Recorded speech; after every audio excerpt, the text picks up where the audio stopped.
Qui suis-je? Nanyar. Tout être vivant aspire à un bonheur qu'aucune souffrance ne troublera. Et chacun éprouve le plus grand amour pour soi-même. La cause de cet amour est le bonheur seul. Aussi, afin d'atteindre ce bonheur, qui est notre nature véritable, et que nous éprouvons chaque nuit dans le sommeil profond lorsque le mental est absent, chacun doit se connaître soi-même. La meilleure méthode pour y parvenir est la voie de la connaissance, la quête du soi par la question « Qui suis-je » Question 1. Qui suis-je? Je ne suis pas ce corps physique, constitué des 7 éléments subtils, ni les 5 organes de perception sensorielle, c'est-à-dire l'oreille, l'œil, la langue, le nez et la peau, et leurs fonctions correspondantes, l'ouïe, la vue, le goût, l'odorat et le toucher. Je ne suis pas les 5 organes d'activité, c'est-à-dire les organes vocaux, les mains et les pieds, l'organe de procréation et l'anus, et leurs fonctions respectives, le langage, les mouvements du corps physique, la jouissance et l'excrétion. Je ne suis pas les 5 forces vitales, le prana, etc., qui permettent d'accomplir leurs fonctions correspondantes. Même l'esprit pensant, je ne le suis pas. Et pas non plus cet état d'ignorance dans lequel ne se trouvent que les impressions des objets, et non les objets eux-mêmes et leurs fonctions. Question 2. Si je ne suis rien de cela, qui suis-je alors ? Après avoir rejeté tout ce qui a été mentionné ci-dessus comme n'étant ni ceci ni cela, cette pure conscience qui seule demeure, cela je suis. Question 3. Quelle est la nature de la pure conscience ? La nature de la pure conscience est être, conscience, félicité. Sat, Chit, Ananda.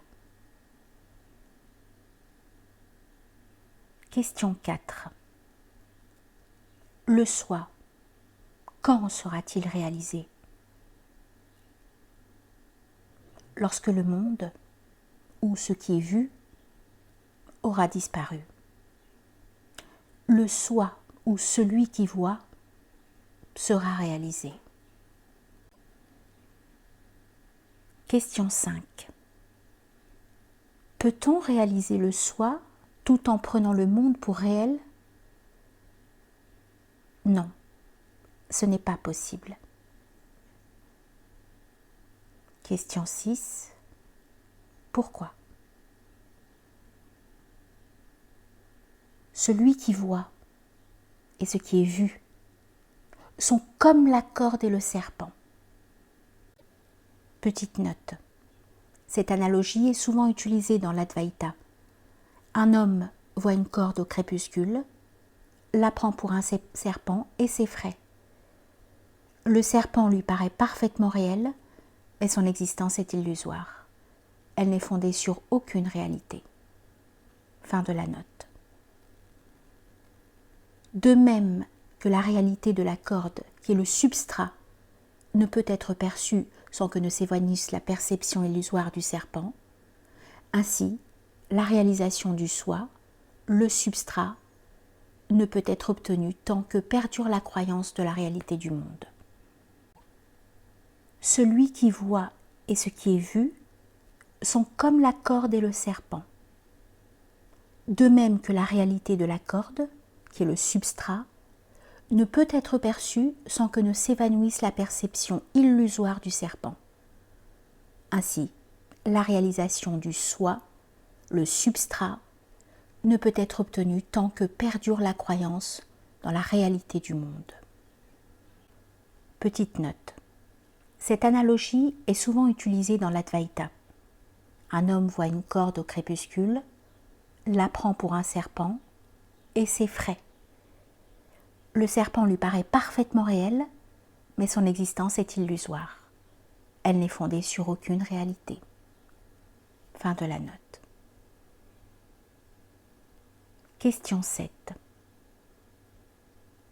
Quand est-ce que le monde, en tant qu'objet visible, disparaîtra-t-il ? Le monde disparaîtra lorsque le mental, cause de toutes les perceptions et actions, sera en repos. Question 8. Quelle est la nature du mental ? Ce qui est appelé mental est une merveilleuse force inhérente au soi, par laquelle toutes les pensées s'éveillent. En dehors des pensées, le mental n'existe pas. Aussi, la pensée constitue-t-elle la nature du mental ? En dehors des pensées, il n'y a pas d'entité indépendante appelée monde. Dans le sommeil profond, il n'y a ni pensée ni monde. Dans les états de veille et de rêve, les pensées sont présentes, ainsi que le monde. Tout, comme l'araignée tire d'elle-même le fil de la toile et le résorbe en elle-même, le mental projette le monde en dehors de lui-même et le résorbe en lui-même. Quand le mental émerge du soi, le monde se manifeste. Ainsi, lorsque le monde apparaît comme réel, le soi n'apparaît pas. Et lorsque le soi apparaît ou resplendit, le monde n'apparaît pas. Si l'on s'interroge assidûment sur la nature du mental, celui-ci finira par disparaître, laissant seul le soi resplendissant. Ce qui est désigné comme le soi est l'Atman. Le mental ne peut exister indépendamment du monde grossier. Il ne peut subsister par lui-même. C'est le mental qu'on appelle corps subtil ou âme, jiva. Question 9. En quoi consiste la voie de l'investigation sur la nature du mental ? Ce qui s'élève dans ce corps en tant que je est le mental. Si l'on s'interroge d'où émerge en premier lieu la pensée je dans le corps, on découvrira que c'est du cœur. C'est là la source du mental. Même en pensant continuellement je, on sera conduit à cet endroit. La pensée je est la première de toutes les pensées qui apparaissent dans le mental. Ce n'est qu'après sa naissance que les autres pensées s'élèvent.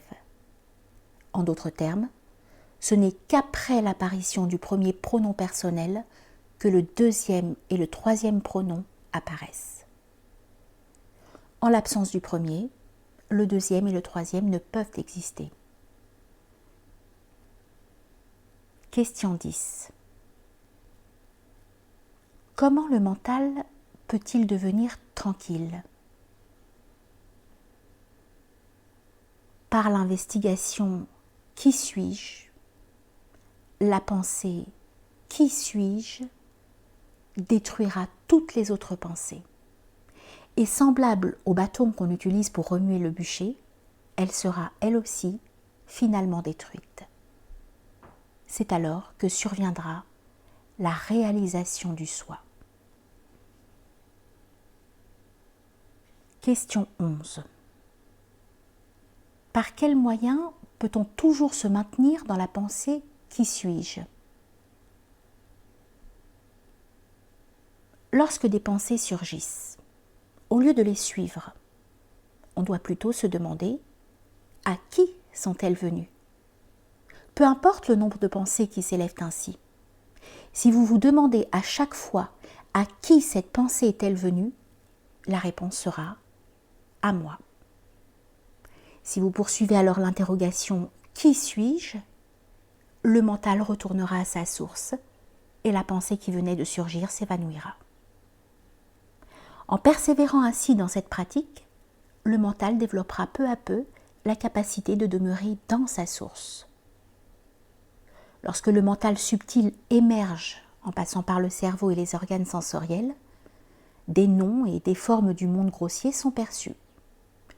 Quand il s'établit dans le cœur, les noms et les formes disparaissent. Ne pas laisser le mental s'extérioriser, mais le maintenir dans le cœur. C'est ce qu'on appelle intériorisation. Antarmukha. Si le mental quitte le cœur, on appelle cela extériorisation. Bahir-mukha. Ainsi, quand le mental demeure dans le cœur, le je, origine de toutes les pensées, s'évanouit et le soi toujours présent resplendit. Quoi que l'on fasse, on doit le faire sans le je de l'ego. Si l'on agit de telle manière, on s'apercevra que tout est de la nature de Dieu, Shiva. Question 12. N'existe pas d'autre moyen pour apaiser le mental? Question 12. N'existe-t-il pas d'autre moyen pour apaiser le mental? Il n'y a que l'investigation intérieure comme moyen adéquat. Si l'on s'efforce de maîtriser le mental par d'autres moyens, il ne sera maîtrisé qu'en apparence, car il s'élèvera à nouveau. Le mental peut aussi être apaisé par le contrôle de la respiration, et cela ne dure que le temps du contrôle de celle-ci. Quand elle reprend, le mental commence à s'agiter et à errer par la force de ses impressions latentes. Le mental et la respiration ont la même source. Le mental est constitué de pensées. La pensée « je » est la première pensée du mental. C'est l'ego. L'ego a son origine à l'endroit même d'où s'élève la respiration. Ainsi, quand le mental devient tranquille, la respiration est contrôlée. Et inversement, quand la respiration est contrôlée, le mental devient tranquille. Mais dans le sommeil profond, bien que le mental s'efface, la respiration ne cesse pas pour autant. Ceci est dû à la volonté divine et a pour but de protéger le corps et d'éviter qu'il ne soit pris pour mort. Dans l'état de veille et dans le samadhi, absorption totale dans la contemplation. Lorsque le mental est tranquille, la respiration est tranquille aussi. Le souffle est la forme grossière du mental. Jusqu'au moment de la mort, le mental garde le souffle dans le corps. Et quand le corps meurt, le mental emmène le souffle avec lui. Par conséquent, la pratique du contrôle de la respiration n'est qu'une aide pour dompter le mental. Elle n'apportera pas l'extinction du mental. Tout comme la pratique du contrôle de la respiration, la méditation sur une forme de Dieu, la répétition de mantras, le régime alimentaire, etc., ne sont que des aides pour apaiser le mental.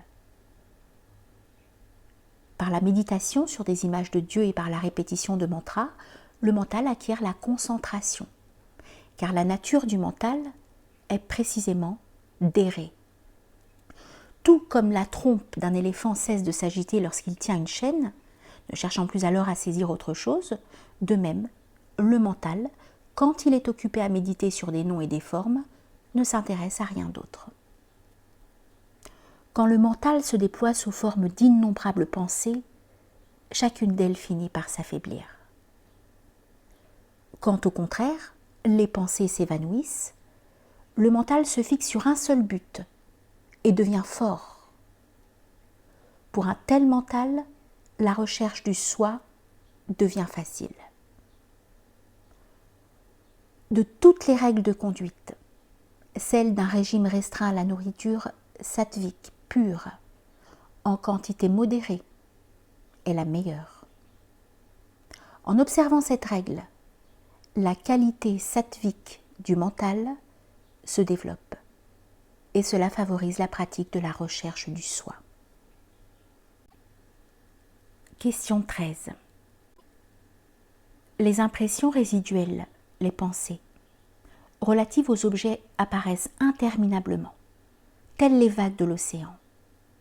Quand seront-elles toutes détruites? Par la méditation de plus en plus intense, les pensées seront finalement détruites. Question 14. Est-il possible pour ces impressions, formées depuis des temps immémoriaux, de se résorber afin que l'on demeure le pur soi? Il est indispensable de toujours persévérer dans la méditation sur le soi, sans laisser place au doute. Est-ce possible ou non? Aussi pécheur qu'on puisse être, il ne sert à rien de se tourmenter et de pleurer. « Oh, je suis un pécheur, comment puis-je être sauvé ?» Si l'on renonce à la pensée « je suis un pécheur » et si l'on reste profondément centré dans la méditation sur le soi, le succès est assuré. Il n'y a pas deux mentals, un qui serait bon et un qui serait mauvais. Il n'y a qu'un seul mental. Ce ne sont que les impressions résiduelles qui sont de deux sortes, favorables et défavorables. Quand le mental est sous l'influence des impressions favorables, on le considère comme bon. Sous des impressions défavorables, il est dit mauvais. On ne devrait pas se tourner vers les choses du monde et se mêler des affaires des autres. Aussi mauvais que certains êtres puissent paraître, il ne faudrait pas les haïr pour autant. Le désir doit être évité, au même titre que la haine. Aussi mauvais que certains êtres puissent paraître, il ne faudrait pas les haïr pour autant. Le désir doit être évité, au même titre que la haine. Tout ce que l'on donne à autrui, on se le donne à soi-même. Sachant que telle est la vérité, comment peut-on encore refuser quoi que ce soit à son prochain? Si l'ego se manifeste, tout se manifeste. Si l'ego s'apaise, tout s'apaise. À mesure que nous nous conduisons avec humilité, le bien s'établit. Une fois le mental apaisé, peu importe le lieu où l'on vit. Question 15. Combien de temps doit-on pratiquer l'investigation? Aussi longtemps que des impressions d'objets demeurent dans le mental, il est nécessaire de poursuivre l'investigation. Qui suis-je? Aussi longtemps que des impressions d'objets demeurent dans le mental, il est nécessaire de poursuivre l'investigation. Qui suis-je? Dès que les pensées se manifestent, elles doivent être détruites à l'endroit même de leur origine par l'investigation. Se livrer sans interruption à la contemplation du soi jusqu'à ce qu'il soit réalisé, cela seul suffirait. Mais tant que la forteresse est occupée par les ennemis, ceux-ci tenteront de se lancer au dehors. Si au moment où ils s'élancent, ils sont anéantis, la forteresse tombera dans nos mains.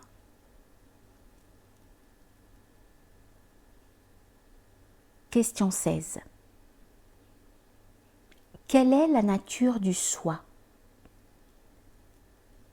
En vérité, seul le soi existe. Le monde, l'âme individuelle et Dieu ne sont que des apparences dans le soi, comparables à l'argent dans le nacre. Ils apparaissent et disparaissent simultanément. Le soi est là où il n'y a pas la moindre pensée « je ». Cela est appelé silence. le soi lui-même est le monde. Le soi est je, le soi est Dieu, tout est Shiva, le soi.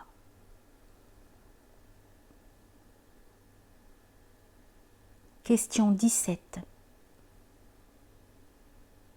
Tout n'est-il pas l'œuvre de Dieu?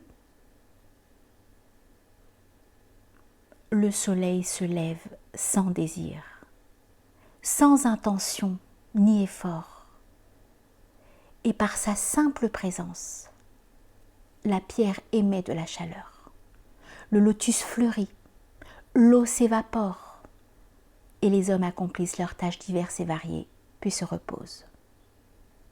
De même qu'en présence de l'aimant, l'aiguille se met à bouger. Ainsi, par le pouvoir de la présence de Dieu, les âmes, gouvernées par les trois fonctions cosmiques, création, conservation, destruction, ou la quintuple activité divine, que sont les trois fonctions précédemment désignées, accompagnées de l'obnubilation et la grâce. Quand elles accomplissent leurs actions puis se reposent, conformément à leur karma. De même qu'en présence de l'aimant, l'aiguille se met à bouger. Ainsi, par le pouvoir de la présence de Dieu, les âmes, gouvernées par les trois fonctions cosmiques, création, conservation, destruction, ou la quintuple activité divine, les trois fonctions accompagnées de l'obnubilation et la grâce, accomplissent leurs actions, puis se reposent, conformément à leur karma. Dieu n'a pas d'intention et aucun karma n'adhère à lui. Tout comme le soleil qui reste insensible aux activités du monde, ou l'éther qui se répand partout sans être influencé par les aspects positifs ou négatifs des quatre autres éléments. Question 18. Qui parmi les adorateurs est le plus grand? Celui qui s'abandonne au soi, ou Dieu, est l'adorateur le plus parfait. S'abandonner à Dieu signifie demeurer fermement dans le soi, sans laisser la place à une autre pensée que celle du soi. Tout fardeau que nous remettons à Dieu, il le portera. Puisque le pouvoir suprême de Dieu anime tout. Pourquoi ne pas nous y soumettre, plutôt que de nous tracasser pour ce qui doit être accompli et comment il le sera? Sachant que le train transporte toute lourde charge, pourquoi devrions-nous continuer à porter nos bagages sur les genoux pour notre plus grand inconfort, au lieu de les poser à terre, dans le train, et d'être à l'aise? Question 19. Qu'est-ce que le non-attachement? Le non-attachement signifie la destruction des pensées à l'endroit même où elles naissent, et ce, sans laisser aucune trace. Tout comme le pêcheur de perles attache des pierres à sa taille et plonge au fond de la mer pour s'emparer des perles, de même, chacun de nous devrait se munir du non-attachement, plonger en lui-même et obtenir la perle du soi. Question 20. Est-il possible pour Dieu et le gourou de provoquer la libération de l'âme? Dieu et le gourou ne font que montrer le chemin vers la libération. Ils ne conduisent pas d'eux-mêmes l'âme à l'état de libération. En vérité, Dieu et le gourou ne sont pas distincts. De même que la proie tombée entre les mâchoires du tigre ne pourra s'échapper, ceux qui sont tombés sous le regard de grâce du gourou seront sauvés par lui et ne se perdront plus. Cependant, chacun doit par son propre effort poursuivre la voie que Dieu ou le gourou lui a indiquée pour obtenir la libération. Se connaître soi-même n'est possible que par son propre œil de connaissance et non avec celui d'autrui. Un homme du nom de Rama a-t-il besoin d'un miroir pour savoir qu'il est Rama?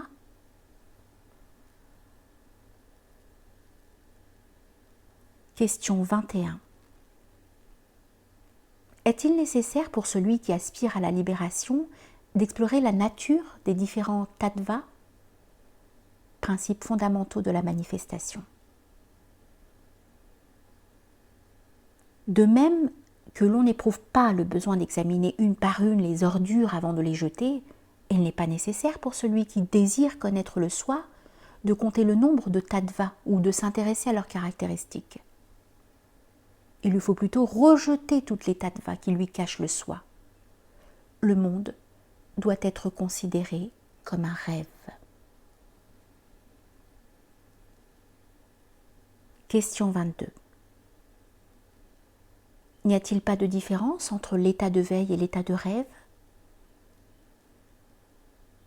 L'état de veille est long.